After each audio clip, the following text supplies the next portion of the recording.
Thank you, Mr. Ido Lefrom, for your very kind introduction.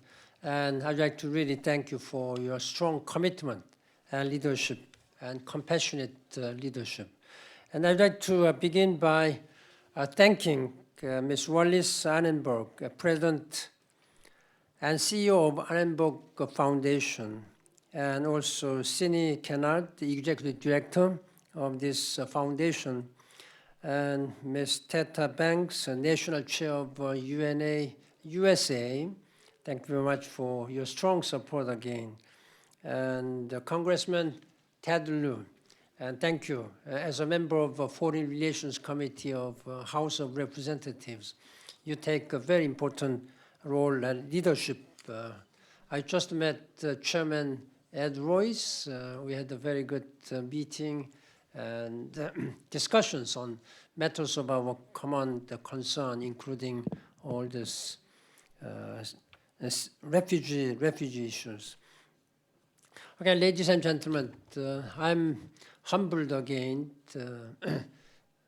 before standing before you and before all these refugee families, and having seen all these exhibit refugee. It reminds me of my many years of working for refugees. And this is a wonderful place to remind and raise the awareness on the importance and asking the citizens of the United States and world to do much more for the refugees who really need our life-saving assistance.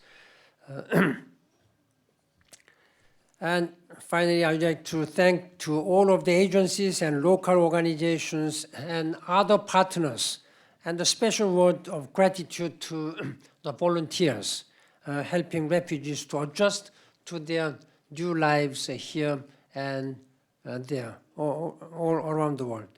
Ladies and gentlemen, I just had brief meetings as well as exchange of views with two refugee families from Syria and El Salvador.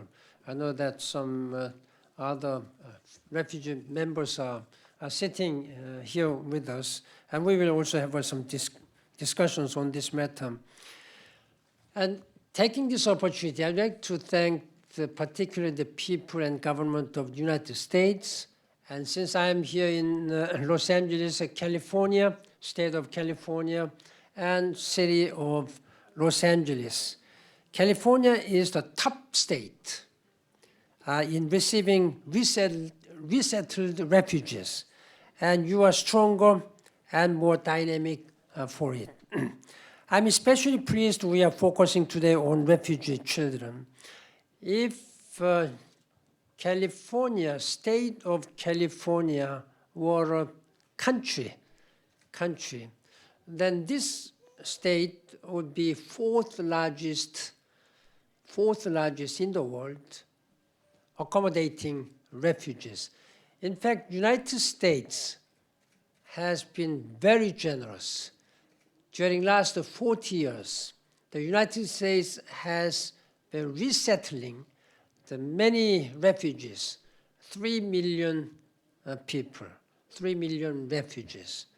And President Obama has announced that he's also going to raise this number next year. He has already done for this year, and he's also going to do it more. When I've been traveling and visiting many places, starting from Jordan, Lebanon, Iraq, and Turkey. Those are the places where all Syrian refugees are there. And I have visited also Dadaab camp in Kenya. There are 600,000 refugees who came from Somalia. And there are many, I was last month in Lesbos, Greece. That's the first point where Syrian refugees are. That's the nearest point from Turkey. Syria and Turkey and Greece. Therefore, that's the connecting point. I went to Italy, where many refugees are coming from Africa, particularly Libya. So all the places I have been visiting and meeting refugees and trying to discuss with world leaders how to handle this matter. As Ms. Banks said, that there are 65 million refugees and displaced persons. This is the largest number of refugees since the end of Second World War. The situation has reached to an untenable, unmanageable situation. That is why, while I have been appreciating many European countries, European Union, who have been really struggling to resolve this issue, I thought that, and we thought that this has become a global issue. It has been elevated to global issue. That's why I have discussed with member state of the United Nations, and on September 19, for the first time, we are going to have a summit meeting to discuss the massive flow of migrants and refugees in New York. Then following day, September 20th, President Obama and I are co-chairing another summit meeting on refugees, focusing more on refugees. The United Nations General Assembly meeting will be focusing on refugees and migrants and displaced persons, overall issues. What we are now trying to do is that we'd like to have a sort of a global compact based on the principle of global responsibility sharing. This cannot be done by one country or one group. United States is the richest country, one of the largest countries accommodating refugees, but one or two countries cannot do it. Even European Union, one of the richest group of countries, they cannot do it. It has only created some divisions among European Union and among the countries. So that should be handled globally at the United Nations. And President Obama's summit is going to focus more on how we can ask some countries who can really accommodate more refugees and who can really provide some financial support. So I hope these two summit meetings will make a very good outcome. As of today, when these negotiations are going on, I expect that with this outcome document from next year, the member state of the General Assembly of the United Nations will be able to launch a formal negotiation to draw the global compact on responsibility sharing. And this is what I'm telling you. When it comes to refugee, I'd like to really give some sense of hope to our young children. The life will be very difficult at this time,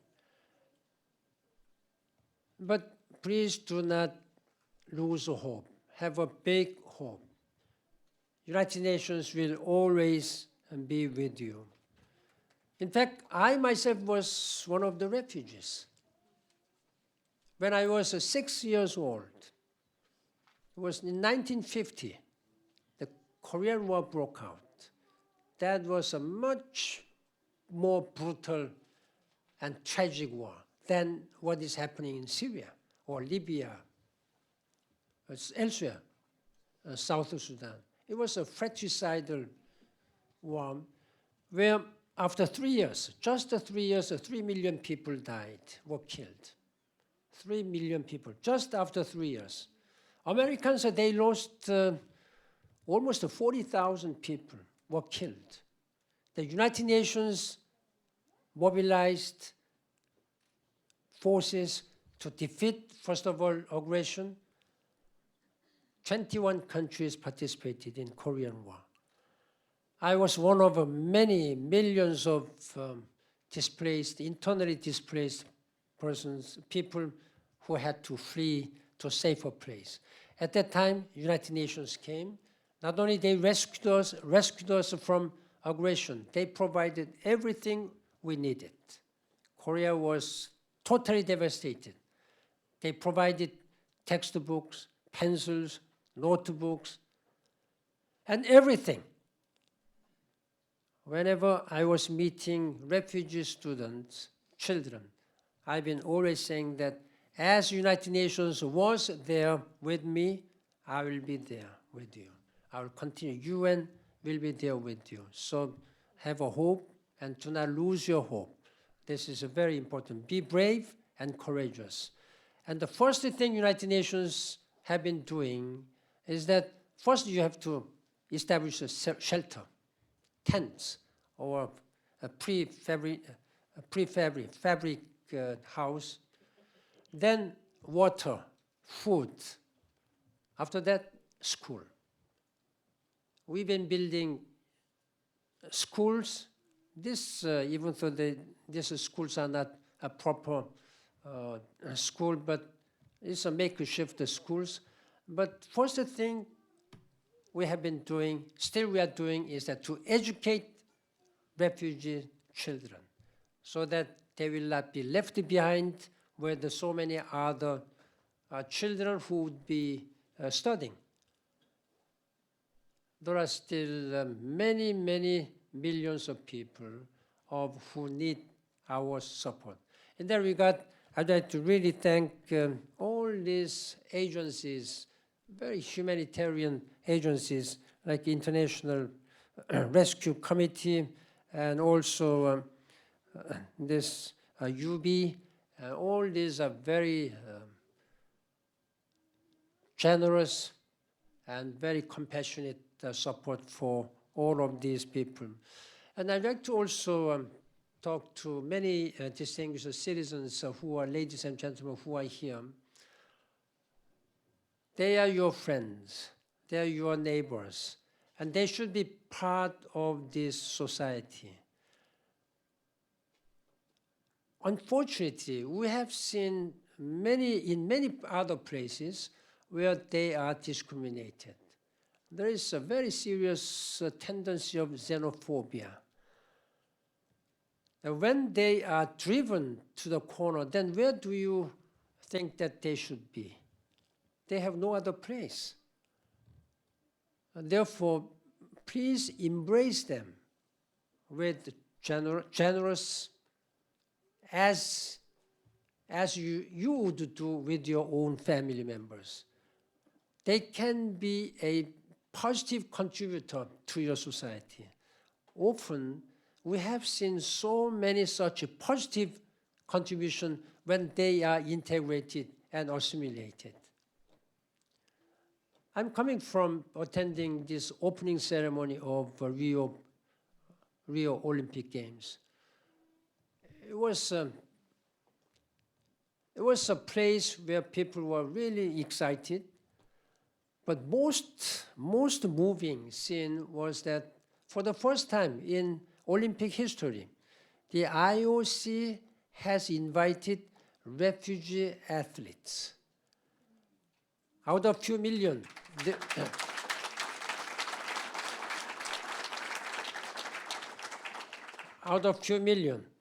of course, there must be more capable athletes.